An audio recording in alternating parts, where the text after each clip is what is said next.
That Charlie Sansom, political commentator, is with us this morning, as is Andy McDonald, trade unionist. Good to see you here.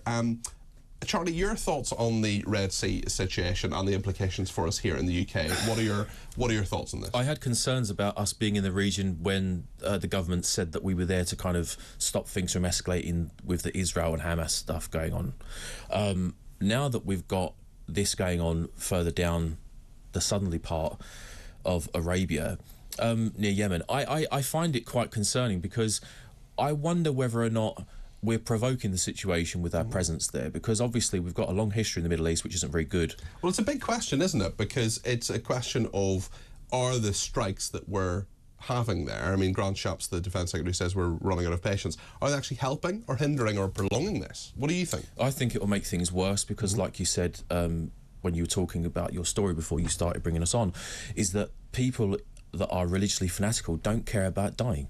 And if that's their attitude, they're not going to stop. And I don't believe that if you change from the Houthis to Hamas to Hezbollah, that you're going to get a different sect pop up in the end. I don't think that makes a difference, because at the end of the day, they're getting funding and they're religiously fanatical. So you're always going to get this problem if we are always in the region. I think we should leave. Andy, you're nodding. Yeah, I mean, I agree. Just come a little bit closer to the microphone there. Slide across, there we go. Or slide the microphone across to you, whatever you like. We'll do this, we'll do both. Oh, okay.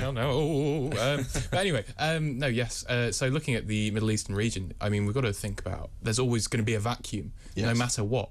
You know, we can see it in any extreme sense, you know, whether it's in Islam, in Christianity, in Buddhism, in Hinduism, in anything, where there's always going to be extremities, no matter whether it's the US. Not too many Buddhist fanatics out there. There was some serious Buddhist fanatics in, you know, in the 16th century. There was some serious Buddhist fanatics. Okay. They were deadly. You know, but they're in all seriousness. Yes. You know, there is always going to be that vacuum, and I think there does need to be serious diplomacy done. And I know that there will be diplomacy done by the FCDO, by the State Department in the US, where, you know, it just needs to be going to the root. Iran is probably the one funding it all.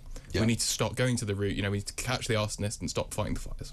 Yeah, it's interesting with Iran, because they're certainly providing the Houthis with intelligence, with weapons and so on, but we don't quite know whether they're sort of directing this, Charlie. We know they're sort of behind it, but how much of it is autonomous action by the Houthi rebels?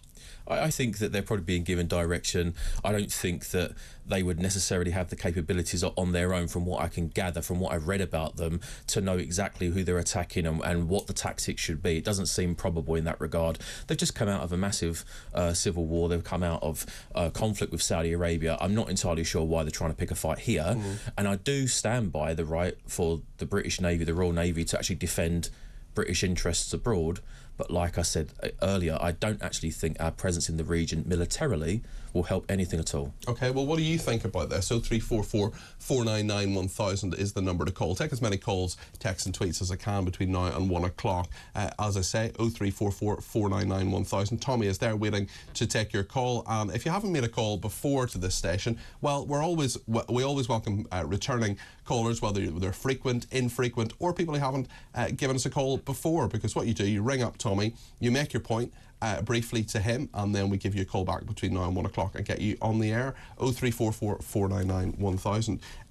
Chris has been in touch. Chris is in Ottershaw. He says, good morning, Peter. To my mind, when it comes to the defence and our weak position in regard to the Middle East, it all boils down to net zero. If we've been exploiting shale gas and oil that apparently exists under our very feet, our economy would be much stronger, and we could afford to arm our military to greater effect, says Chris. What do you think, Andy? I mean, I don't think it comes down to net zero necessarily, but obviously this attack on, you know, that part of the Red Sea, it's a key shipping route. Yes. You know, petrol it's been predicted by many experts that petrol's probably going to tank next week. You know, prices are going to go up. And it's just, when will we learn? You know, we had this when the Ukrainian invasion started. Prices went up. We had it in 2017. We had it in 2012. And all these international accidents have been happening. Why aren't we building our own energy infrastructure? Whether, you know, in 2010, David Cameron had the big debate, you know, we won't build nuclear because it'll only be ready by 2024. Like, well, we need it'll be ready we need to start investing for the long term. We need to stop doing this. The Lib Dems weren't too happy with that either, if I remember correctly.